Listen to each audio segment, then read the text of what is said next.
Vean qué belleza lo que tengo aquí. Estas plantas muchas veces que parecieran ser de interior justamente por su marco, uno dice, bueno, ¿y qué pasa con la luz? Necesitamos que mantengan una buena iluminación.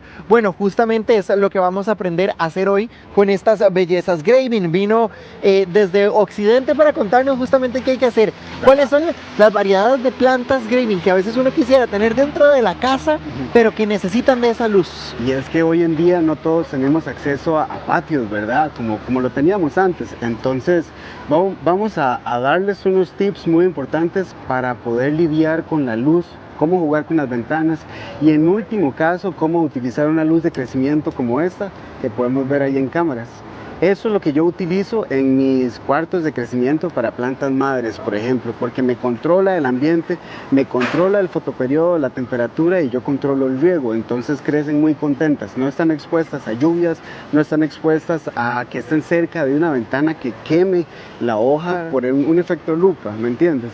Claro, por ejemplo, en esta variegada, ¿verdad? Que tenemos aquí, que tiene un poquito de color rojo y verde, ¿cómo la cuidamos o en qué lugar estratégicamente la ponemos para que le pegue el sol y se mantenga justamente con este pigmento? Lo que yo recomiendo para plantas de interior es al menos 14, 18 horas de luz.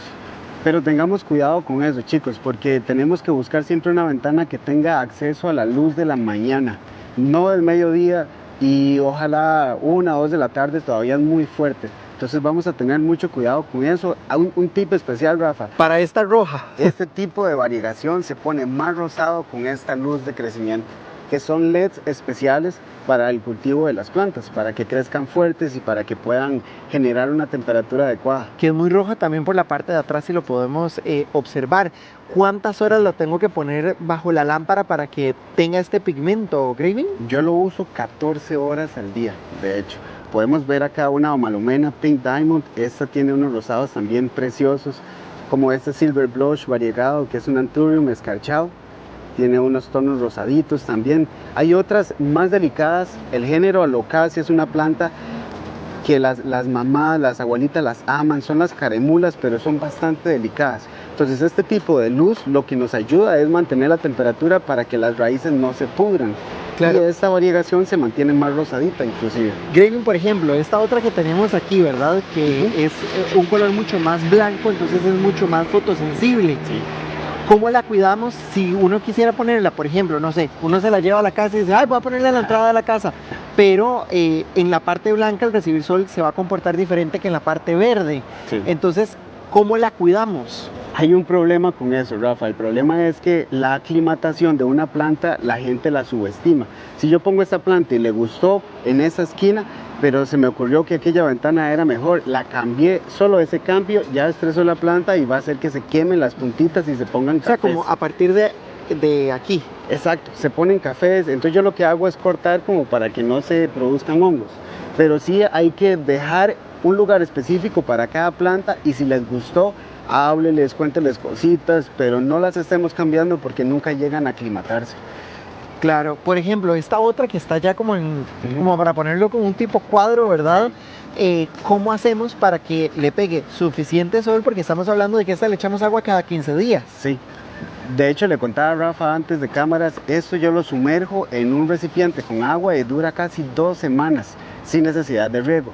Sin embargo, si tenemos una pared alta donde llegue luz indirecta, no luz directa, Rafa, porque esos son plantas de interior, si las exponemos al sol directo se pueden quemar y estresar.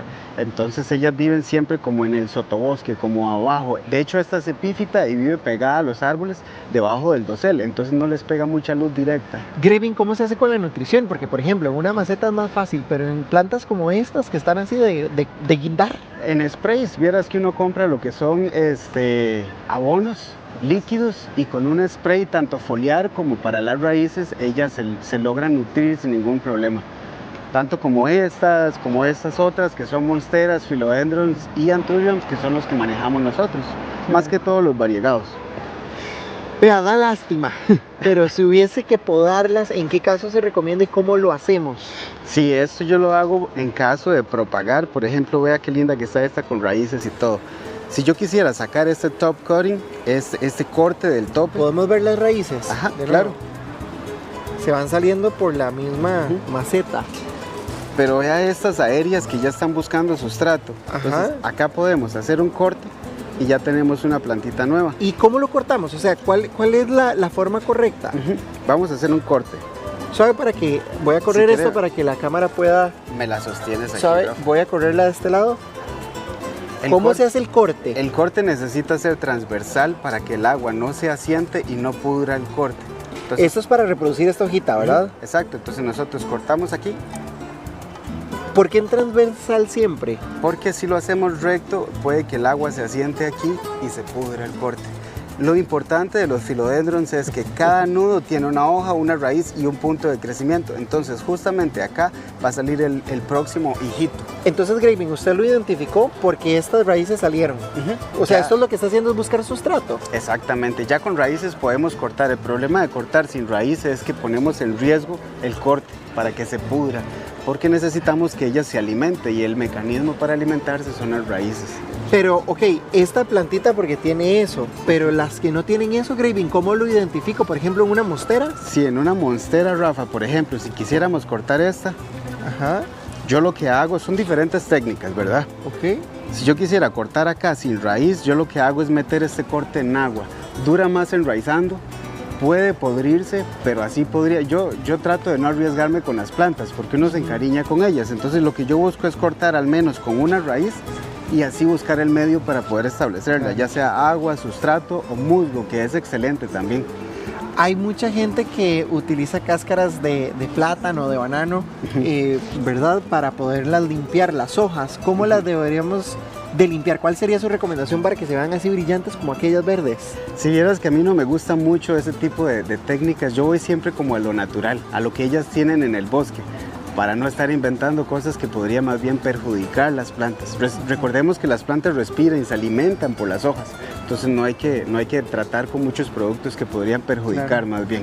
Por ejemplo, en esta que es una hoja muy particular, Ajá. ¿verdad? Porque es sumamente larga y Sí. además tiene dos colores. ¿Cómo sería el proceso de limpieza? Sí, yo lo que agarro es una toallita que esté humedecita con agua nada más y empiezo a limpiarla buscando bichitos para poder quitarlos. Ese es el mejor repelente, el mejor herbicida de la mano de uno, irlas limpiando, cuidando, Poco a poco. revisarlas de hecho. Graving, por ejemplo, si ponemos esta aquí, ¿verdad? Y vemos los tres centros de las macetas son completamente diferentes. ¿Qué tiene cada una y para qué funciona?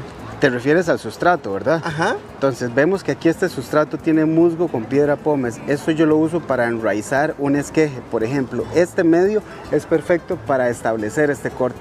Una vez que está establecido, lo paso a un medio que tiene más piedra pómez, carbón, etc. Pero las alocáceas sí les gusta más la humedad, que Poquito. es como esta Pink Bambino. Les gusta más un sustrato que esté más humedecito y drene menos.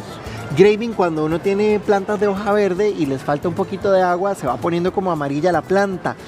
En estas que son variegadas, o sea que hay varios colores, ¿cómo identificamos que hace falta agüita?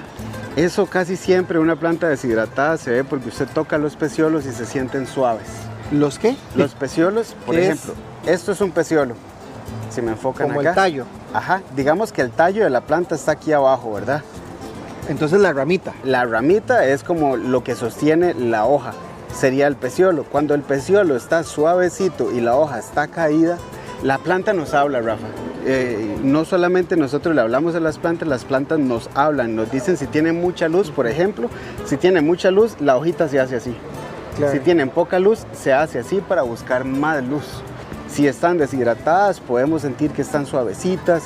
Este tipo de sustratos es riquísimo. Digo, este macetero porque me permite ver si está húmedo el sustrato o no, si hay raíces podridas, oscuras o no. Entonces ahí uno puede anticipar un problema que podría matar la plantita. Perfecto.